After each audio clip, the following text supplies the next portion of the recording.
네, 오늘 본문에서는 하나님께서는 이제 에스겔에게 두 번째 환상을 보여주고 계십니다. 우리는 어제 생명의 삶 본문에서 에스겔 7장의 말씀을 보고 이제 하루 만에 8장을 저희가 함께 보고 있지만 실제로 이 7장과 8절 사이에는 대략 한 1년 2개월 정도의 차이가 있습니다. 왜 첫 번째 환상과 두 번째 환상을 보여주는 시간을 하나님께서는 그만큼 간격을 두신 것일까요?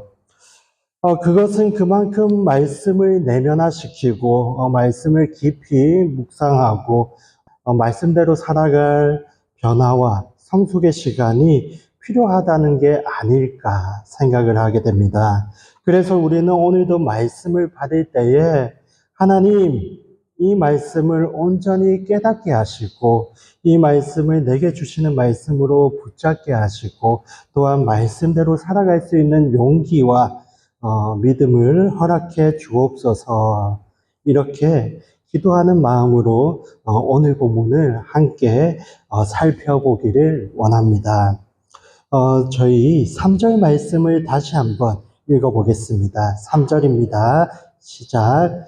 그는 손처럼 보이는 것을 뻗어 내 머리털을 붙잡으셨다. 영이 땅과 하늘 사이로 나를 들어 올리셨고 하나님의 환상 가운데 나를 예루살렘 내려가서 안뜰로 두셨는데 그것은 질투를 불러일으키는 우상이 서 있는 자리였다. 네, 머리털을 잡아서 이제 주의 영이 나를 들어 올려서 천지로 이제 올리시는데 여기서 말하는 주의 영이 바로 루아흐이죠. 루아흐는 성령입니다. 즉 성령 하나님께서 나를 들어 올리셔서 천지 사이로 옮기시는 것이죠. 그렇게 쭉 올리셔서 어디로 가게 하셨습니까? 환상 가운데 나를 이끌어서 나를 예루살렘으로 가서 안뜰로 들어가는 북쪽의 문 앞에 이끄셨다라고 말씀하고 있습니다. 여러분 이 바벨론 그발 강가에서 예루살렘까지는 대략 한 1600km 정도 되는 거리였습니다. 그런데 1600km를 단숨에 지금 옮기신 것입니다. 그러면 실제로 이 거리를 옮기신 것인가? 아니면 환상으로 옮기신 것인가? 물론 둘 다 의견이 있을 수 있겠지만 우리는 환상 가운데 봤다는 것에 무게를 두고 해석을 하고 있습니다. 마치 하나님께서 잡으셔서 끌어올리신 것처럼 한 손에 에스겔을 예루살렘으로 옮기셨지만 그런데 환상 가운데 영안이 열리면서 보게 된 것이죠. 어디를 보았냐면 안뜰로 들어가는 북쪽 문을 보았다라고 지금 기록하고 있습니다. 여러분 여기서 안뜰은 제사장의 뜰입니다. 그리고 이 안뜰로 들어가는 북쪽의 문은 재물을 잡던 곳이었습니다. 그래서 재물을 잡으면서 우리의 죄를 고백하고 하나님을 만나러 들어가는 그 자리가 바로 북쪽의 문이었습니다. 그런데 중요한 것은 안뜰의 북쪽 문 입구에 무엇이 있었는가라는 것입니다. 거기에는 질투의 우상, 곧 질투를 일어나게 하는 우상이 있는 자리가 있었다라고 말씀하고 있습니다. 지금 1600km를 넘어서 꿈에 그리던 예루살렘 성전에 왔다면 지금 에스겔의 마음이 얼마나 여러분 들떠 있었을까요? 왜냐하면 에스겔은 제사장이지 않았습니까? 레위 가문의 제사장이었는데 이제 타향에 와서 선지자로 활동을 하고 있었습니다. 그러나 그는 본래 제사장이었습니다. 그런 그가 꿈에 그리던 예루살렘 성전에 오게 되었는데 그것도 진짜 너무나도 사모했던 북쪽 문 앞에 서게 됐는데 거기에 뭐가 있었다라고 하는 것입니까?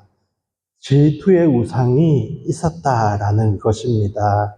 여러분, 이것이 지금 무엇을 말해주는 것이냐면, 지금 예루살렘이 왜 망했는지를, 이스라엘이 왜 망하게 되었는지를, 하나님이 환상 가운데 그에게 보여주고 계신 것입니다.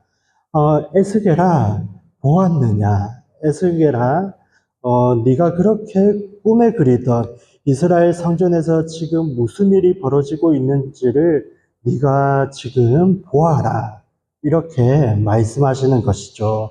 하나님은 절대로 우상을 만들지도 말고 섬기지도 말라고 말씀하셨는데, 그런데 더군다나 예루살렘 성전에 우상이 있더라라는 것입니다. 그런데 여러분, 이러한 말씀이 그 당시만을 위한 말씀일까요? 안타깝게도 그렇지 않습니다. 그 이야기가 거기서 끝나지 않고 이 시대를 살아가는 우리도 끊임없이 우상을 만들고는 합니다. 하나님은 영이시라고 하는데 그렇기에 눈에 보이지 않습니다. 그런데 우리는 눈에 보이지 않는 하나님이 아니라 눈에 보이는 무언가를 의지하려고 합니다. 영이신 하나님을 우리는 자꾸만 눈에 보이는 하나님으로 바꾸고 싶어 하는 것인 것이죠. 그리고 그것이 결국에는 우상이 되는 것입니다. 그렇다면 눈에 보이는 것들 가운데 가장 확실해 보이는 것이 어떤 것들이 있을까요? 그것이 돈이 되기도 하죠. 때로는 직장이 되기도 하고, 명예가 되기도 하고, 성공이 되기도 하고, 때로는, 저희의 자녀가 되기도 합니다. 사랑하는 여러분, 하나님이 계셔야 하는 성전의 자리에, 우리의 마음속 깊은 곳에, 하나님이 계신 것이 아니라, 결국 돈에 대한 고민이 있고, 그리고 직장에 대한 갈등이 있고, 그리고 성공에 대한 갈증이 있더라라는 것입니다. 대부분의 사람의 모습이 그렇다라는 것을 오늘 하나님께서는 에스겔의 환상을 통해서 하나님께서 보게 하시는 것입니다. 하지만 여기서 끝나지 않습니다. 이 말씀에는 엄청난 반전의 희망이 있습니다. 그냥 우상이 아니고 질투를 일어나게 하는 우상이다라고 하나님께서 말씀하셨습니다. 출이집트기에서 하나님께서 십계명을 주실 때에 뭐라고 하셨는지 혹시 기억나십니까? 나는 질투하는 하나님이시다라고 말씀하셨죠.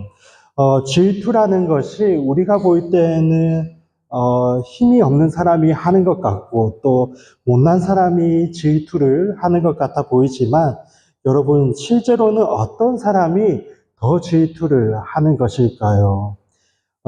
바로 더 사랑하는 사람이 질투를 하더라는 것입니다.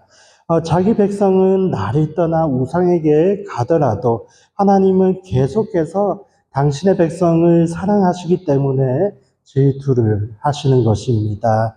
하나님의 가장 심장 중에 심장이라고 할 수 있는 예루살렘 성전을 내어주시고 그리고 그 안뜰까지 내어주시고 다 내어주신 하나님이시라고 하더라도 자기 백성을 아직 포기하지 않고 있고 질투하신다라고 하시는 것은 아직까지도 하나님께서 우리를 포기하지 않고 사랑하신다라는 것을 보여주는 것임을 믿으시기를 바랍니다. 그래서 4절에 이스라엘의 하나님이 그곳에 있었는데 내가 들에서 보던 모습과 같더라라고 기록되어져 있는 것입니다. 이게 무슨 말이냐면 우상의 자리만 있는 줄 알았는데 우상만 득실득실하게 있는 줄 알았는데 그게 아니라 그곳에 이스라엘의 하나님의 영광이 그곳에 있더라라는 것입니다.